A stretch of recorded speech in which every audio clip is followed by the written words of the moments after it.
અહંકાર પુરુષવાચક શબ્દ છે, ગુસ્સો પુરુષવાચક શબ્દ છે, દયા સ્ત્રીવાચક શબ્દ છે, કરુણા સ્ત્રીવાચક શબ્દ છે, ક્ષમા સ્ત્રીવાચક શબ્દ છે.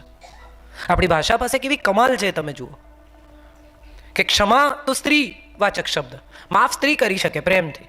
દયા, કરુણા, માયા, મમતા, લાગણી આ બધા સ્ત્રીવાચક શબ્દો છે.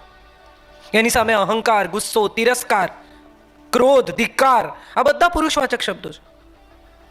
તો આ જે કંઈ આપણે અત્યારે બધા સ્ત્રી સમાનતાના નારા લગાવીએ છીએ, એ લોકોએ બધાએ યાદ કરવું જોઈએ કે સિગરેટ પીવી, પેન્ટ પહેરવું, શરાબ પીવી, દલીલો કરવી એ કોઈ પુરુષની બરાબર થવાની કોઈ પેલી જ નથી, રીત જ નથી.